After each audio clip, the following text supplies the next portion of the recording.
கர்த்தருடைய பரிசுத்த நாமத்துக்கு மகிமை உண்டாவதாக. ஏலோ விடியலில் வார்த்தை நிகழ்ச்சியின் மூலமாக யாரும் என்ன சந்திப்பிட பெரிய மகிழ்ச்சி அடைகிறேன். இந்த காலை நேரத்துல எல்லாரும் சேர்ந்து உற்சாக கைகளை தட்டி பாட போகிறோம். பள்ளத்தாக்கில் நான் நடக்கும் போது என்னை காண்பவரே, தாகத்தாலே நான் கதரும் போது என்னை கேட்பவரே என்று சொல்லி பாடி ஆண்டவர் நாமத்தை மகிமைப்படுத்துவோமா? அல்லேலூயா. பள்ளத்தாக்கில் நடக்கும் போது என்னை காண்பவரே, தாகத்தாலே கதரும் போது என்னை கேட்பவரே. சேர்ந்து பாடுவோமா? பள்ளத்தாக்கில் நடக்கும் போது என்னை காண்பவரே, தாகத்தாலே கதரும் போது என்னை கேட்பவரே. என்னோர் நிறைந்த துணையாளரே, தாகம் தீர்க்கும் ஜீவ தண்ணீரே. என்னோர் நிறைந்த துணையாளரே, தாகம் தீர்க்கும் ஜீவ தண்ணீரே. ஆவியானவரே, ஆவியானவரே, ஆவியானவரே, ஆவியானவரே, ஆமென். ஆவியானவரே, பள்ளத்தாக்கில் நடக்கும் போது என்னை காண்பவரே, தாகத்தாலே கதரும் போது என்னை கேட்பவரே. இருள் நிறைந்த பள்ளத்தாக்கில் நான் நடக்க நேர்ந்தாலும் நான் கலங்க மாட்டேன், நான் திகைக்க மாட்டேன். தேவன் என்னோடு இருப்பார். எனக்கான ஒரு துறவை கர்த்தர் கொண்டு வருவார். என்னுடைய வாழ்க்கையில வனாந்திரம் மாறும். நீரூற்றை கர்த்தர் உண்டாக்குவார். செழிப்பை தேவன் கட்டளையிடுவார். அவருடைய வார்த்தை என்னை பலப்படுத்துமே. எல்லாம் சேர்ந்து சொல்லுங்க பார்க்கலாம். இருள் நிறைந்து பள்ளத்தாக்கில் நடக்க நேர்ந்தாலும் கலங்க மாட்டேன், திகைக்க மாட்டேன், நீர் என்னோடு உண்டு. இருள் நிறைந்த நான் நடக்க நேர்ந்தாலும் ஒரு நாள் பயப்பட மாட்டேன், கலங்க மாட்டேன், ஒரு நாள் திகைக்க மாட்டேன். நீர் என்னோடு இருக்கிறீரே. வார்த்தையாலே தீக்குவி, சமூகத்தாலே ஆமென். வார்த்தையாலே தீக்குவி, சமூகத்தாலே நடத்துவி. என்னோர் நிறைந்த துணையாளரே. இந்த காலை நேரத்துல இந்த நிகழ்ச்சியை பார்த்து எங்களோடு ஆராதிக்கிற உங்க மேல இந்த ஆவியானுடைய அனுகிரகம் இன்னைக்கு இறங்க போகிறது. உங்க பள்ளத்தாக்கு எல்லாம் மாறப்போகிறது. ஒரு வனாந்திரம் மாறப்போகிறது. ஒரு பாலைவனமான வாழ்க்கை இந்த ஆராதனை நேரத்துல கர்த்தர் மாற்றுவார். வனாந்திரத்துல வழியை உண்டாக்குகிறவர், அவாந்தர ஆறுகளை உண்டாக்குகிறவர் உங்களோடு இருக்கிறார். அப்படியே கண்களை மூடி சொல்லுவோமா? ஆவியானவரே, எங்களை ஆட்கொள்ளுங்கப்பா. ஆவியானவரை எங்களுக்குள்ள அசைவாடுங்க. ஆமென். ஆவியானவர், ஆமென். நன்றி சொல்லுங்க. ஆவியானவர், ஓ ஆவியானவர், ஒவ்வொருவர் மேல அசைவாடுங்கப்பா. இந்த பிரச்சனை இறங்கட்டும், உடைய மகிமை இறங்கட்டும் அப்பா. எந்த பள்ளத்தாக்கோ வனாந்திரங்களோ எந்த பாலைவனங்களோ எங்களை மேற்கொள்ள முடியாது. எங்கள் ஆராதிக்கிறவன் எங்களுக்கு ஒரு புதிய வழியை திறக்க வல்லவன். பூர்வமானவர்களை நினைக்க வேண்டாம், முந்தினவர்களை சிந்திக்க வேண்டாம். புதிய காரியம், ஒரு புதிய காரியத்தை செய்வேன்னு சொல்லிடுறேன். இன்னைக்கு அந்த வனாந்திரத்தை எல்லாம் மாற்றி போட்ட கிருபைகளுக்காக நன்றி சொல்லுகிறோம். இயேசுவின் நாமத்தில் பிதாவே, ஆமென். கிறிஸ்துவில் பிரியமானவர்களே, இந்த காலை நேரத்துல புதிய மாதத்தினுடைய வாக்குத்தத்த செய்தியோடு நம்ம கொஞ்ச நேரம் தியானிக்க போகிறோம். எடுத்து வாசிக்கலாம். ஏசாயா தீர்க்கதரிசன புஸ்தகம் 43வது அதிகாரம் 19வது வசனத்தை ஒரு எடுத்து வாசிக்கலாம். இதோ நான் புதிய காரியத்தை செய்கிறேன், இப்பொழுதே அது தோன்றும், நீங்கள் அதை அறியீர்களா? நான் வனாந்தரத்திலே வழியையும் அவாந்தர வெளியிலே ஆறுகளையும் உண்டாக்குவேன். அவாந்தர வெளிகளிலே ஆறுகளை உண்டாக்குவேன். ஆண்டவர் வனாந்தரத்துல அவர் வழியை உண்டாக்குவாராம். பிரியமானவர்களே, கடந்த வாரம் அந்த வனாந்தரத்தை குறித்து நம்ம தியானித்தோம். வனாந்தரம் என்பது ஒரு பாலைவனமான இடம். ஒரு வறண்டு போன இடம், ஆள் இல்லாத இடம், மக்களுடைய ஆதரவு கிடைக்கப்படாத ஒரு இடம், ஊர் இருக்காது, வசதி வாய்ப்புகள் இருக்காது, ஒரு தனிமை, ஒரு ஆதரவற்ற ஒரு சூழ்நிலை, ஒரு விசாரிப்பற்ற சூழ்நிலை தான் எது அப்படின்னா வனாந்திரம்னு சொல்லுவாங்க. ஒருவேளை ஒரு வனாந்திரத்துக்குள்ளாய் நாம் இருக்கும் பொழுது இப்படிப்பட்ட ஒரு சூழ்நிலை இருக்கும். ஆனால் அந்த வனாந்திரத்துல ஆகார் போகும் பொழுது தன் கைகளில் கொண்டு போனது கொஞ்சம் தண்ணீர், துருத்தியில தண்ணீரும் கொஞ்சம் அப்ப மாத்திரம்தான் அந்த தாயார் கொண்டு போனார்கள். ஆனால் அந்த ஆகாருக்கு எல்லாம் கைவிடப்பட்டது. ஆபிரகாம் கைவிட்டாரு, சாராளமா கைவிட்டாங்க. வனாந்திரம், புள்ள சாகிறத பார்க்க மாட்டேன் என்று சொல்லி அவள் அந்த வனாந்திரத்துல கதறினதை குறித்து நம்ம கடந்த நாட்கள்ல தியானித்தோம். ஆனா வனாந்திரத்துல ஒரு துறவை உண்டாக்கி, எந்த வனாந்திரம் முடிந்து போகும் சொன்னாங்களோ அதே வனாந்திரத்துல அந்த இஸ்மவேலும் ஆகாரு குடியிருந்து அவர்களை கர்த்தர் பெரிய ஜாதியாய் மாற்றினார். அவர்களை இந்த வனாந்திரத்திலேயே கர்த்தர் போஷித்தார். எந்த வனாந்திரத்துல வாழ முடியாது, சாக போறோம்னு நினைச்சாங்களோ அதே வனாந்திரத்துல கர்த்தர் வாழ வச்சார். பிரியமானவர்களே, அல்லேலூயா. இன்னைக்கு நம்ம பார்க்க போறோம் அந்த திசை கட்டு போன அலைஞ்ச அந்த ஆகாருக்கு, வனாந்திர வாழ்க்கை வாழ்ந்த ஆகாருக்கு, முடிந்து போக வேண்டிய ஆகாருடைய வாழ்வை கர்த்தர் தண்ணீர் துறவை உண்டாக்கி அவர்களை வாழ வைத்தார். அல்லேலூயா. பாருங்க, வனாந்திரத்தை ஆண்டவர் அலைந்து திரிந்த ஆகாருக்கு ஒரு வழியை கர்த்தர் உண்டாக்கினார். அல்லேலூயா. வழி என்பது தண்ணீர் துறவு தான். அந்த தண்ணீர் துறவை வச்சுதான் அவர்கள் பிழைத்தார்கள் என்று சொல்லி நம்ம பார்க்கிறோம். சரி, இரண்டாவது, வனாந்திரம் எப்படி இருக்கும் அப்படின்னா தண்ணீரே இல்லாத இடம் தாங்க வனாந்திரம்னு சொல்லுவாங்க. நீங்க எடுத்து வாசிக்கலாம். யாத்ராம புஸ்தகம் 15வது அதிகாரம் 22வது வசனத்தை நம்ம வாசிக்கலாம். பின்பு மோசே இஸ்ரவேல் ஜனங்களை சிவந்த சமுத்திரத்திலிருந்து பிரயாணப்படுத்தினான். அவர்கள் சூர் வனாந்தரத்துக்கு புறப்பட்டு போய் 3 நாள் வனாந்தரத்தில் தண்ணீர் கிடையாமல் நடந்தார்கள். சூர் வனாந்தரத்துக்கு அவர்கள் புறப்பட்டு போகிறார்கள். புறப்பட்டு போகிற வழியில 3 வனாந்தரத்தை தாண்டுகிறார்கள். 3 வனாந்தரத்திலையும் அந்த இஸ்ரவேல் ஜனங்களுக்கு என்ன கிடைக்கல அப்படின்னா தண்ணீர் கிடையாமல் போனார்கள் என்று வேதம் சொல்லுகிறது. பிரியமானவர்களே, ஒரு மனிதன் உயிர் வாழணும் அப்படின்னா தண்ணீர் ரொம்ப அவசியம். தண்ணீர் இல்லைன்னா அங்க ஒரு பெரிய ஆஸ்வாதம் இல்லைங்க. தேவனால் படைக்கப்பட்ட உயிரினங்கள் வாழ்வதற்கு தண்ணீர் ரொம்ப அவசியம். ஒருவேளை அந்த தண்ணீர் ஒரு பகுதிகள் இல்லைன்னா அந்த தண்ணீர் இல்லாத இடம் வறண்டு போயிடும், வறட்சியா மாறிடும், அடுத்த கட்டத்துல ஒரு பஞ்ச காலமா மாறிடும். அப்போ தண்ணீர் என்பது ஒரு மனிதனுடைய வாழ்க்கையில ரொம்ப முக்கியமானது. தண்ணீர் இல்லைன்னா மனித ஜீவனையும் உயிரினங்களை என்ன செய்ய நம்மளால காக்கவே முடியாது. அப்ப பாருங்க, இந்த ஜனங்களுக்கு 3 வனாந்தரத்திலே தண்ணீர் இல்லை, அவர்கள் தண்ணீர் கிடையாமல் போனார்கள் என்று வேதம் குறிப்பிடுகிறது. ஒரு மனுஷன் உயிர் வாழ்வதற்கு தண்ணீர் ரொம்ப அவசியம். அப்போ இங்கே நம்ம பார்க்கிறோம், இவர்கள் தண்ணீர் இல்லாத ஒரு நெருக்கத்துல இந்த இஸ்ரவேல் ஜனங்கள் தள்ளப்படுறாங்க. இந்த 3 வனாந்தரத்தை தாண்டி 4வது ஒரு இடத்துக்கு வர்றாங்க. அவர்களுக்கு அங்கே தண்ணீர் கிடைக்கிறது. ஆனால் அந்த கிடைத்த அந்த தண்ணீரை இஸ்ரவேல் ஜனங்களால் என்ன செய்ய முடியல, குடிக்க முடியல. அந்த தண்ணீர் கசந்தது. 23வது வசனம் இப்படி சொல்லுகிறது.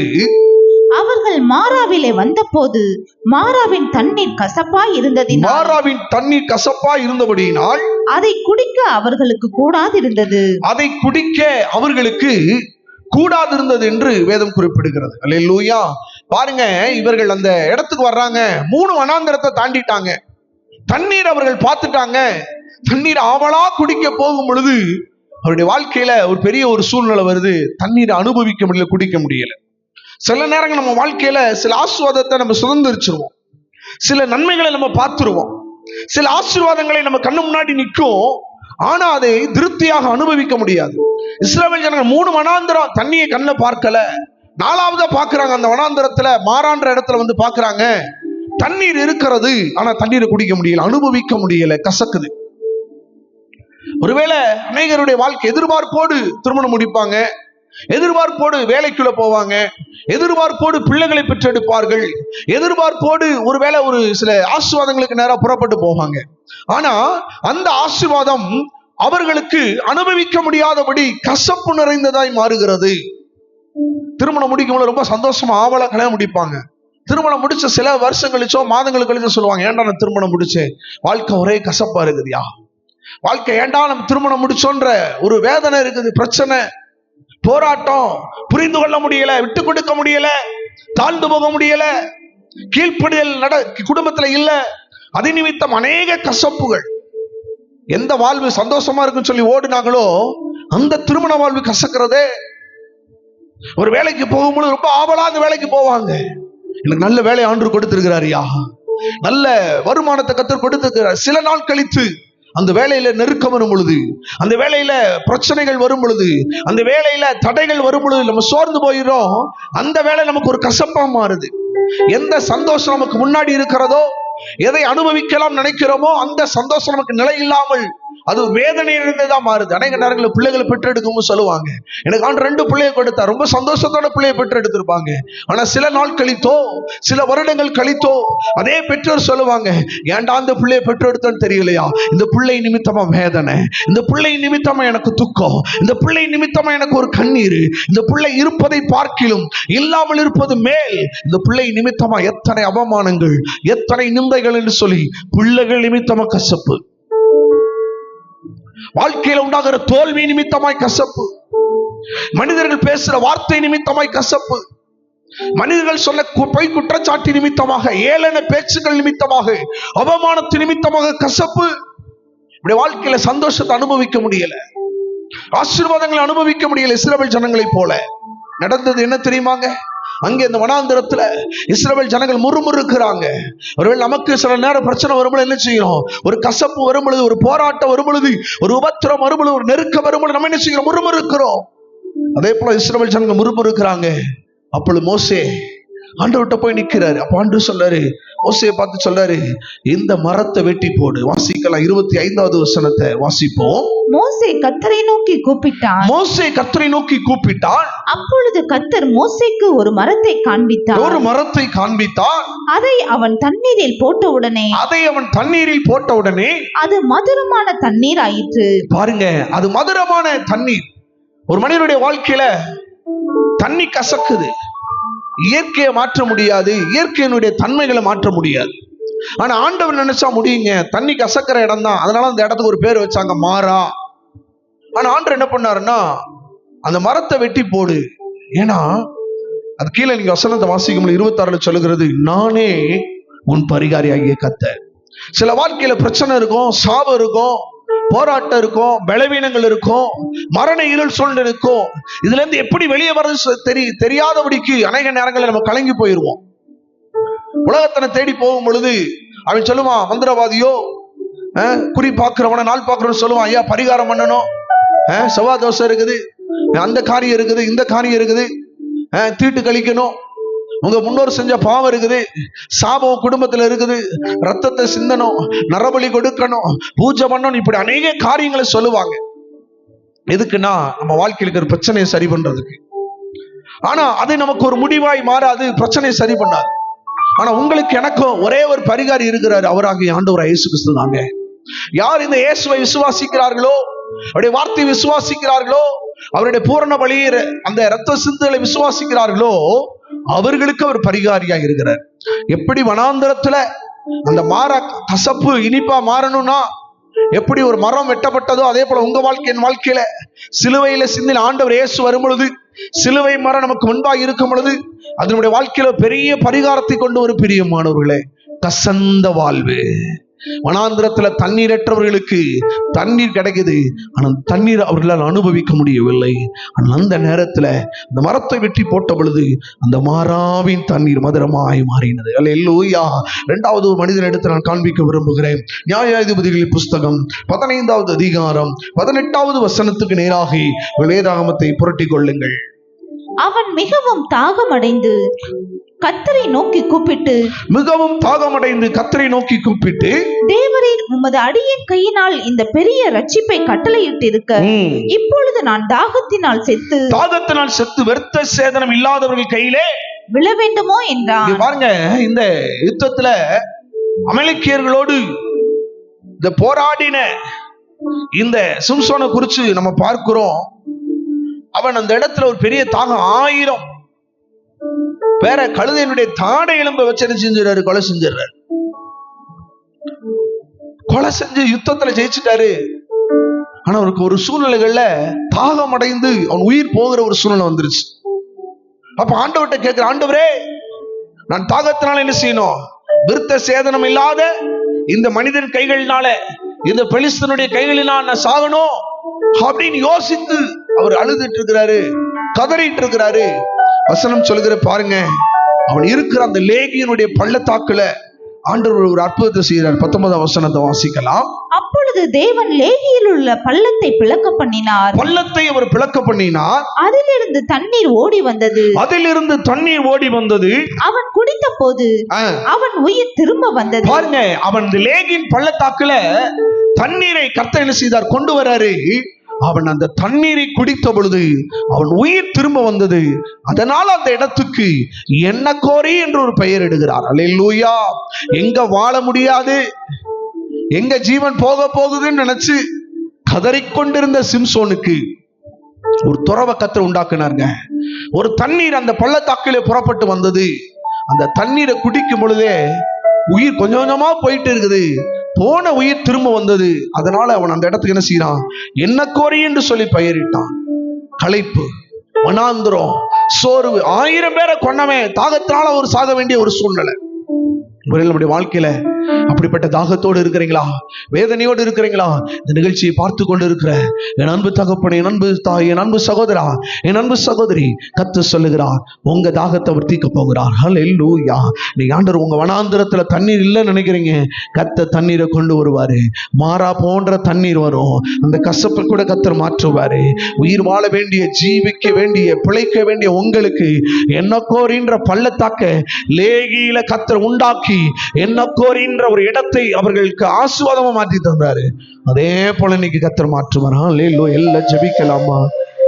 எண்ணக்கோ நீரே எந்தன் துணையாளரே, தாகம் தீர்க்கும் ஜீவ தண்ணீரே. ஆண்டவரே, எங்களுக்கு ஒரு துறவு வரட்டும்.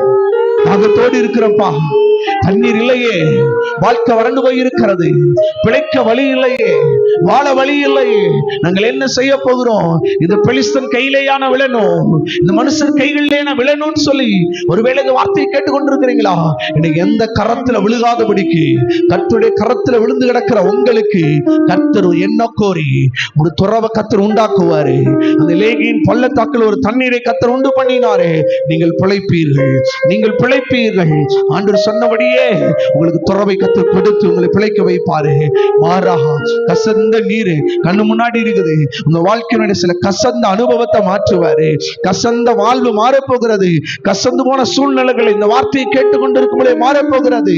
கர்த்தர் சொல்லுகிறார், வனாந்திரத்துல வழியையும் அவாந்திரமுள்ள ஆறுகளை உண்டாக்குவார். ஆறுகளை உண்டாக்குகிற தெய்வம், தண்ணீரை உண்டாக்குகிற தெய்வம். வனாந்திரத்துல தண்ணீர் இல்லாதபடி இருக்கிற ஒரு வறட்சியான சூழ்நிலை இயேசுவின் நாமத்தை இந்த நிகழ்ச்சியை பார்க்கிற ஒவ்வொருவருக்குள்ளாய் மாறட்டும். வனாந்திர செழிப்பான வயல்வெளியா மாறட்டும். வனாந்திர ஆறுகளாய் மாறட்டும். வனாந்திரங்கள் பள்ளத்தாக்குகளிலே தண்ணீராய் மாற போற கிருபைகளுக்காக சோதரிக்கிறேன். மனதார எங்க ஜனங்களை வாழ்த்தி நான் ஆசீர்வதிக்கிறேன். இயேசுவின் நாமத்தில் பிதாவே, ஆமென், ஆமென். God bless you. கர்த்தர் ஒவ்வொருவரையும் ஆசீர்வதிப்பாராக.